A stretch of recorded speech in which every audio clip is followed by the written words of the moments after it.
Oh hey guys, so as you can see from the title of this video, this is going to be a book haul, and this is going to be part 1 of my Christmas book haul. Because I got a ton of books for Christmas, these are a mixture of adult fiction and YA, so let's just get straight into it. First off, we have a copy of Miss Peregrine's Home for Peculiar Children by Ransom Riggs. I have already read this book as I lent it off a friend, but I wanted my own copy to reread before Hollow City comes out in just 2 days. Well, when you see this, it'll probably already be out, and I will hopefully be enjoying it. Next up, we have The Poison Tree by Erin Kelly.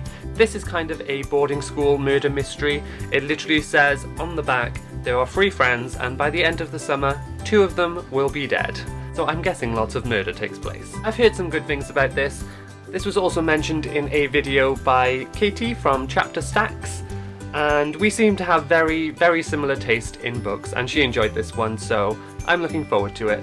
Next up, we have The Archived by Victoria Schwab. Now this has been going around BookTube for quite a while, and I've heard nothing but good things about it. I am actually reading it at the moment, and even though I'm only 40 pages in, so far it seems to be when a person dies, they become archived, and it's kind of set out like a library, and our main character kind of seems to be the library keeper for all these dead souls and memories. Since I'm only 40 pages in, so far I am a little confused, but I will say the writing is really well done, and it makes me want to check out Vicious, which is her first adult novel. Next up, we have In the Shadow of Blackbirds by Kat Winters. I have actually already read this. This is YA. It's set during World War II, and it involves spirit photography. I've actually read this, so I will talk more about it in my wrap-up, but I actually gave this 5 stars. I think it was one of the best YA novels that I have read in a very long time, just because it was so different. Next up, we have 2 in an incredibly long-running series,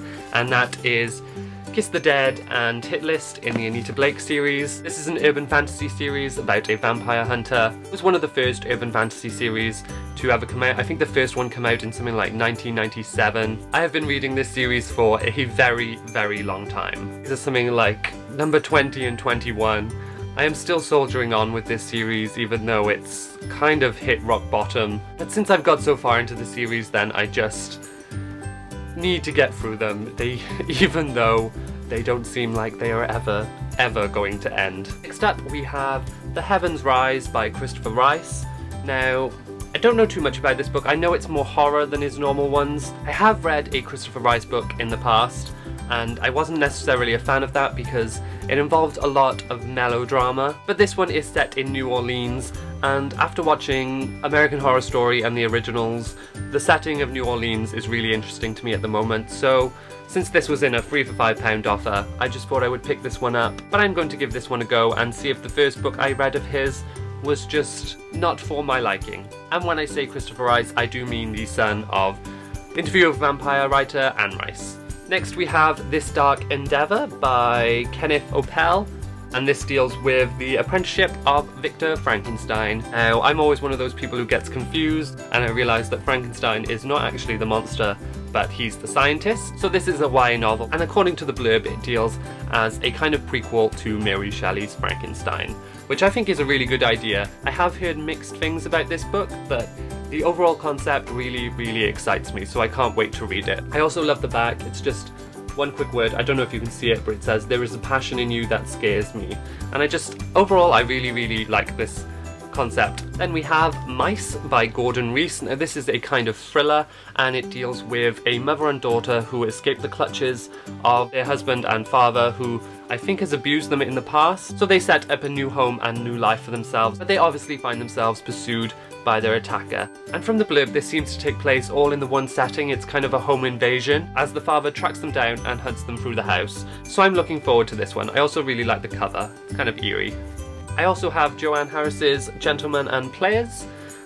Really confuses me when they make the author's name bigger than the title of the book. She is obviously quite a famous author, and I don't know too much about this one other than it's set in a posh private boys boarding school, and that was kind of all I really needed. I'm sure this is a good book, but Stories like that are kind of my guilty pleasures of anything to do with private school. We then have The Heretics Daughter by Kathleen Kent. This is written from the actual author's perspective, as she had family that were convicted during the Salem witch trials. It's kind of a retelling of her ancestors' story. I looked it up on Goodreads and the reviews were actually quite good, and I actually haven't read anything about the Salem witch trials. And the fact that the author is actually writing about her ancestors definitely intrigues me. Sounds like it could create a unique story.